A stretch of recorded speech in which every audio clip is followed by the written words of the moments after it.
परमानन्दकरं प्रसन्नं ज्ञानस्वरूपं निजबोधरूपं योगीन्द्रमीशं बहुरोगिवैद्यं श्रीमद्गुरुं नित्यमहं नमामि। श्रीमद्गुरुं नित्यमहं नमामि। यं ब्रह्मा वरुणेन्द्ररुद्रमरुतः स्तुन्वन्ति दिव्यैस्तवैः वेदैः साङ्गपदक्रमोपनिषदैः गायन्ति यं सामगा। ध्यानावस्थिततद्गतेन मनसा पश्यन्ति यं योगिनो यस्यान्तं न विदुः सुरासुरगणा। देवाय तस्मै नमः। नारायणं नमस्कृत्य नरं चैव नरोत्तमं देवीं सरस्वतीं व्यासं ततो जयमुदीरयेत्। बोलिए कार्तिक मास की जय, लक्ष्मी नारायण भगवान की जय। ओम इष्ट देवेभ्यो नमः, कुल देवेभ्यो नमः, स्थान देवेभ्यो नमः, ग्राम देवेभ्यो नमः, एतत् कर्म प्रधान देवेभ्यो नमः, सर्वेभ्यो देवेभ्यो नमो नमः। बोलिए कार्तिक मास की जय। 20वां अध्याय, 20वां अध्याय है आज। पिछले अध्याय में कथा आई कलहा नाम की राक्षसी, जिसने अपने पति से द्वेष किया था पूर्व जन्म में और पति को न देकर के स्वयं खाती थी और विष खा करके क्रोध युक्त होकर के उसने आत्महत्या भी की थी। तो इस कारण से उसको प्रेत योनि में जाना पड़ा, प्रेतनी बनी। और भी योनियों में जाना था, सूरी की योनि में, बलगुली पक्षी या कोई उसकी योनि में, उसको बिल्ली भी बनना था आगे। लेकिन प्रभु की ऐसी कृपा हुई कि एक ब्राह्मण उसको मिल गया। ब्राह्मण पूजा पाठी था, भगवान का भजन करने वाला, विष्णु जी के मंदिर में जा रहा था। सुबह जल और उसमें तुलसी के पत्ते थे, पूजा की सामग्री थी। वो डर के उसने थाली और वो पानी जो है उसके ऊपर फेंक दिया और केवल वो जल गिरने से उसके ऊपर क्या हुआ था, उसके पाप क्षीण हो गए थे। और उसने अपने पूर्व जन्म की सारी कथा उस ब्राह्मण को बताई और प्रार्थना की कि मेरी ये प्रेत योनि छूट जाए और जो आगे मेरे को योनियां मिलनी है, बिल्ली बनना है, सूरी बनना है या वो बलगली पक्षी वो बनना है, मुझको दुख ना भोगने पड़े। कोई ऐसा उपाय करो जिससे मेरा कल्याण हो जाए। अब वो जो धर्मदत्त नाम का ब्राह्मण था, उसने विचार किया, बहुत सोच विचार करके वो क्या बोला कि धर्मदत्त उवाच विलयम यान्ति पापानि तीर्थदान व्रतादिभिः प्रेत देह स्थितायास्ते तेषा नैवाधिकारिता। धर्मदत्त जी बोले कि तीर्थ दान तथा व्रत आदि से पाप दूर होते हैं। अगर कोई पाप कर्म हो गए जाने अनजाने में पहले, तो वो तीर्थ से, तीर्थ सेवन से, दान से और व्रत करने से नष्ट हो जाते हैं। प्रायश्चित कर्म होते हैं व्रत आदि, उनसे नष्ट हो जाते हैं। लेकिन अगर कोई प्रेत है, वो ना तो तीर्थ स्नान कर सकता है, ना व्रत का उसको फल मिल सकता है, तो उसके पाप कैसे दूर होंगे। तीर्थों पे वो जा नहीं सकता, क्योंकि अगर तीर्थों पे जाता है तो जो तीर्थों के रक्षक देवता होते हैं उसको वहां प्रवेश नहीं करने देते प्रेतों। प्रेत देह है तो कलहा, कलहा को कह रहा है वो धर्मदत्त ब्राह्मण कि तीर्थ दान व्रत आदि से पाप दूर होते हैं, परंतु प्रेत देह में स्थित तुझ दुखिया का उन पर अधिकार नहीं है, तो वो कर नहीं सकती। और तूने जो अपने कर्मों के प्रति ग्लानि दिखाई है, उसको देख करके मेरा मन भी दुख युक्त हो गया है, खेद युक्त हो गया है। अब जब तक तुम्हारा उद्धार नहीं होगा तब तक मेरा मन भी सुखी नहीं होगा। तेरा उद्धार किए बिना मेरा मन सुखी नहीं होगा। तो तीन योनि को देने वाले तथा प्रेत योनि देने वाले अतिशय तेरे उग्र पाप हैं। तो ये कोई थोड़े बहुत पुण्य से तो काम चलेगा नहीं, छोटे कोई पुण्य से, थोड़े पुण्य से तेरे पाप नष्ट नहीं होंगे। कोई बड़ा पुण्य, इसलिए जन्म से और अब तक जो मैंने कार्तिक का व्रत किया है, कार्तिक के व्रत में भी जो कर्म किए हैं वो सारे किए थे उस ब्राह्मण ने। स्नान, दान, ठीक है, जप और दीपदान भी आया, दीपदान भी किया था कार्तिक में, बड़ा महत्व है उसका, तुलसी के पूजन का महत्व। तो कहता है कि जो मैंने कार्तिक का व्रत किया था उस पुण्य के आधे भाग से तू उत्तम गति को प्राप्त हो जाएगी, कह दी।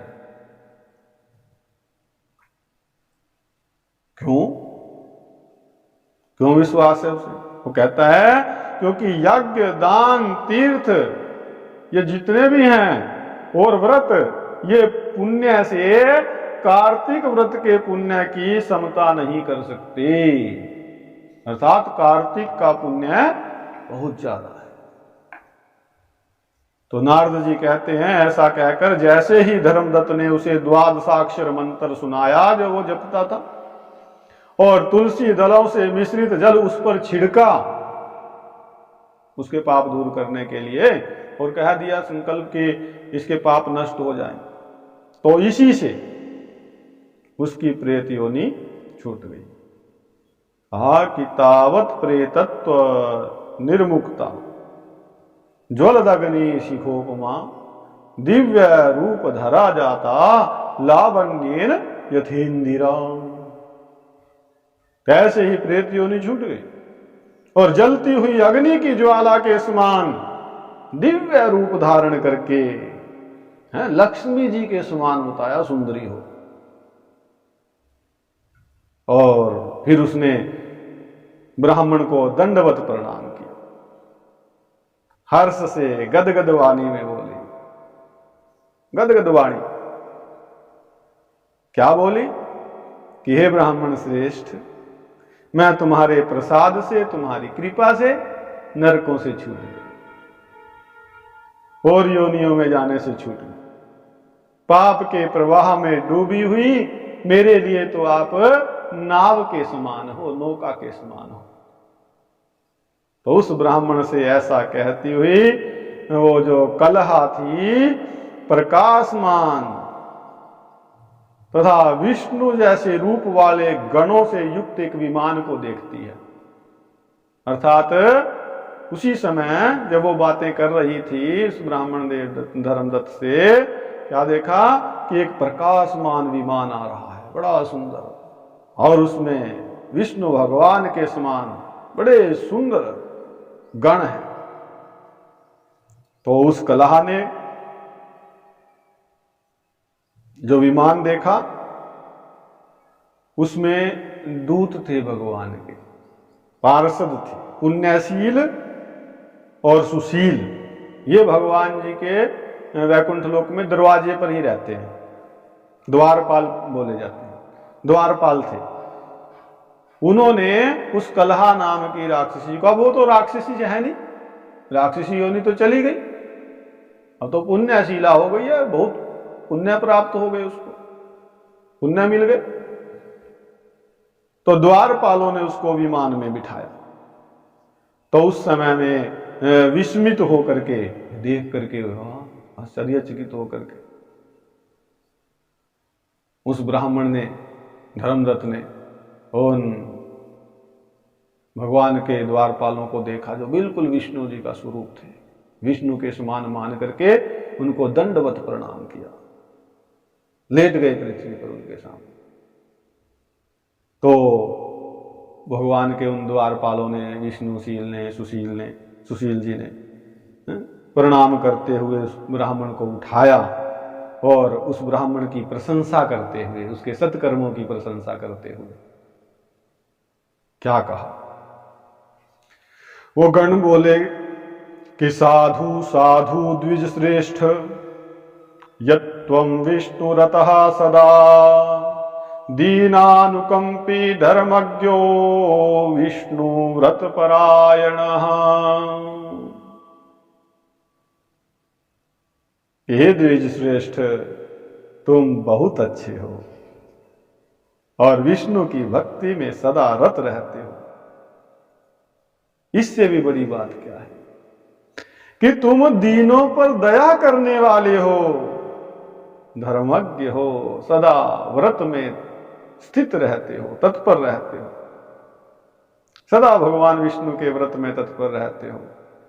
और बालकपन से आज तक तुमने जो कार्तिक का व्रत किया था, उसका आधा फल जो आपने इस कलाह को दिया है, तो इससे क्या हुआ?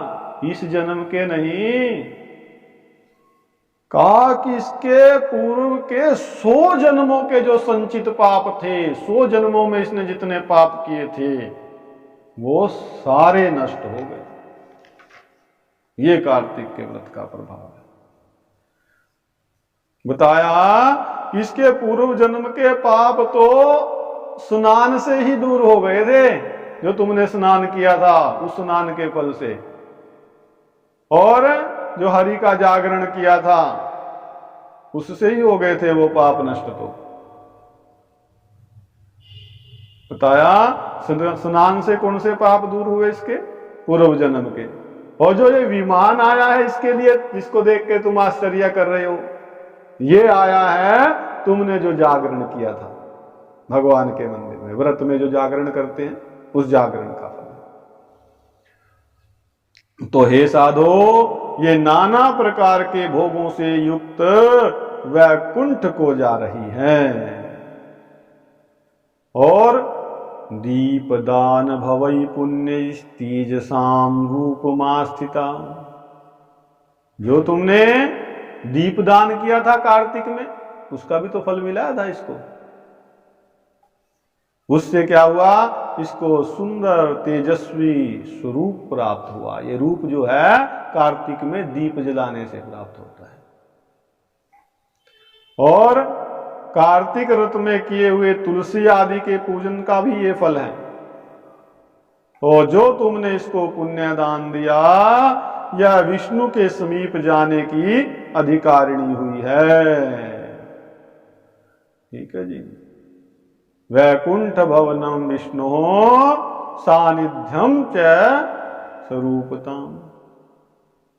कहा कि विष्णु सन्निधि जाता त्वया दत्ते कृपा निधे। ये तो हो गई बात, ये तो वैकुंठ लोक में जा रही है, तुमने इसको जो कुछ दिया उसके पुण्यों का ये प्रभाव हुआ।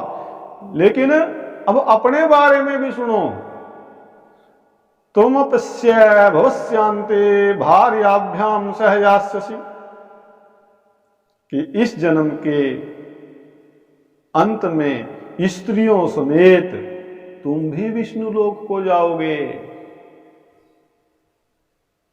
और बताया कि ते धन्याः कृतकृत्यास्ते तेषां च सफलो भव। वे धन्य हैं, वे कृतकृत्य हैं, उन्हीं का जन्म सफल है। किनका? यैर्भक्त्याराधितो विष्णुर धर्मदत्त त्वया यथा सम्यगाराधितो विष्णु किन्न यच्छति देहिनाम। कि जिन्होंने भक्ति से तुम्हारी भांति विष्णु जी की पूजा की है वो धन्य है। भली भांति पूजित विष्णु जो है मनुष्यों को कौन सा फल नहीं देते। किन्नय यच्छति देहि नाम, कौन सी ऐसी वस्तु है जो भगवान व्रत करने वाले को नहीं देते, अर्थात सब दे सकते, सब दे देते हैं।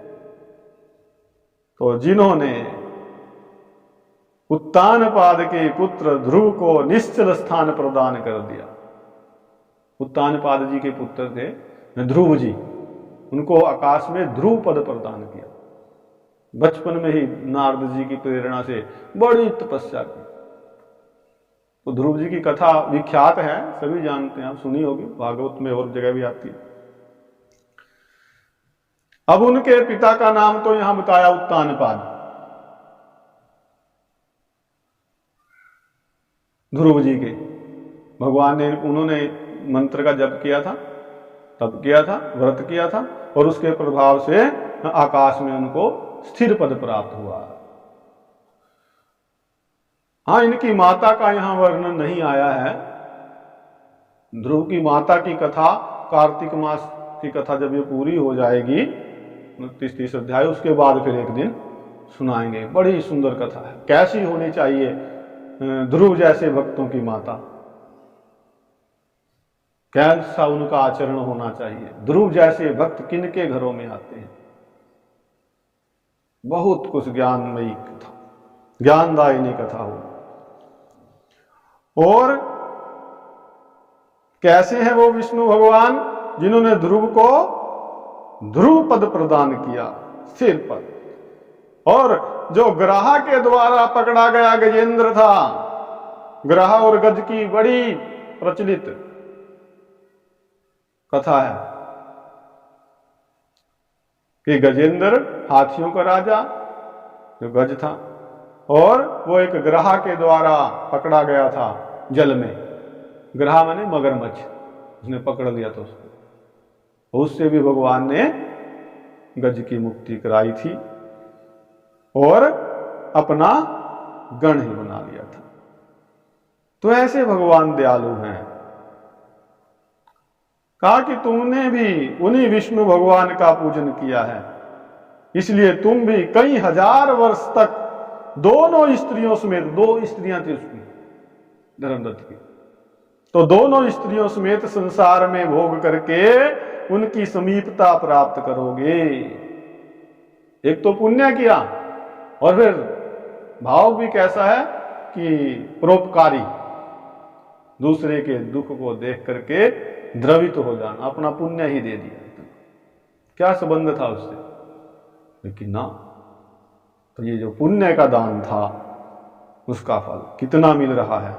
कहा कि उसके बाद ततः पुण्य क्षये जाते यदा यास्यति भूतले सूर्य वंशोद्भवो राजा विख्यातस्त्वं भविष्यति।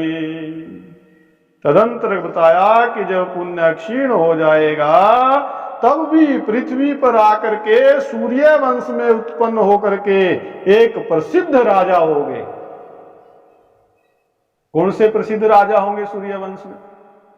बताया कि नामना दशरथस्तत्र भार्याद्वययुतः पुनः, कि तुम्हारा नाम दशरथ होगा। दशरथ श्री राम जी के पिता जो हुए, और ये जो तुम्हारी स्त्रियां हैं दोनों, ये फिर मिलेंगी आगे आपको, यही 2 स्त्रियां होंगी। भार्याद्वययुतः पुनः। और एक बड़ी बात कही, ध्यान देने की है कि तृतीयान्या चापि याति पुण्यार्ध भागिनी। अभी तक तो संबंध नहीं था, लेकिन पुण्य दिया है, संबंध बन गया, और आगे संबंध बनेगा इससे।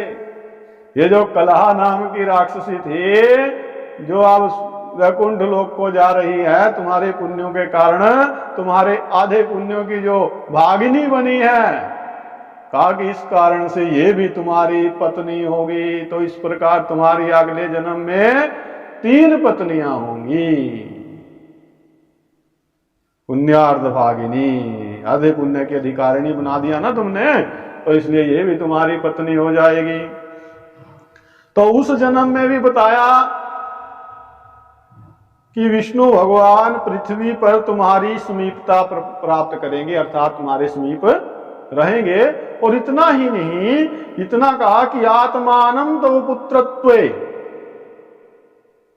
कि स्वयं तुम्हारे पुत्र होकर के और देवताओं का कार्य करेंगे। अब देवताओं का कार्य क्या है? भगवान श्री राम जी ने जो आकर के किया था, अर्थात रावण का वध करेंगे। जो रावण जैसे हो रातताई राक्षस हैं उनका वध करेंगे, पृथ्वी का भार कम करेंगे। देवताओं को यज्ञ का भाग नहीं मिलता था। रावण ने क्या किया था? यज्ञ कर्म बंद कर दिए थे। हवन करने स्वयं तो करता था, लेकिन किसी को करने नहीं देता था सत्कर्म, तो उससे देवताओं को भाग नहीं मिलता था। तो देवताओं का वह दुख आप दूर कर, कौन दूर करेंगे? विष्णु भगवान राम जी के रूप में आकर के। तो यहां धर्मदत्त को ये वरदान दे रहे हैं कि वो विष्णु भगवान स्वयं तुम्हारे पुत्र होकर देवताओं का कार्य करेंगे। तो विष्णु जी को प्रसन्न करने वाले तुम्हारे इस कार्तिक व्रत से बढ़ करके भाई ना तो कोई यज्ञ है, ना दान है, ना तीर्थ ही है। अर्थात यह कार्तिक का व्रत जो है यज्ञ आदि सब सत्कर्मों में श्रेष्ठ बताया गया है। हे विप्रेंद्र तुम धन्य हो, धन्योसी विप्रेंद्र, धन्य हो। इसी से तुम्हारे द्वारा भगवान को प्रसन्न करने वाला ये व्रत संपन्न हुआ है। और इस व्रत के आधे भाग के फल को प्राप्त करके ये कलह जो है हमारे साथ भगवान के समीप जा रही है। तो इतना कहा और आगे फिर प्रश्न करेंगे धर्मदत्त जी यही कि महाराज और कोई पुण्य इतिहास इस व्रत के महात्म्य को बढ़ाने वाला है, जिससे इस व्रत में रुचि हो। पहले किसी ने क्या कोई व्रत किया, कोई श्रेष्ठ व्रत इसमें किया जाए, वो हमें बताओ। तो फिर अगले अध्याय में राजा चोल और एक विष्णुदत्त नाम के ब्राह्मण की बड़ी सुंदर कथा आएगी पूजा के प्रभाव की। भाई किस प्रकार की पूजा से कितना फल मिलता है और क्या क्या साधन होने चाहिए। राजसोपचार से पूजा करे तो क्या है और साधारण में क्या, पूजा में किस चीज की महत्ता अधिक है, इस चीज को बताने वाली आगे 21वें अध्याय की कथा आएगी। यही 20वें अध्याय को विश्राम प्राप्त होता है। और शंकर भगवान की जय, लक्ष्मी नारायण भगवान की जय। धर्म की अधर्म का, प्राणियों में विश्व का जयकाराए वीर बजरंगी देव।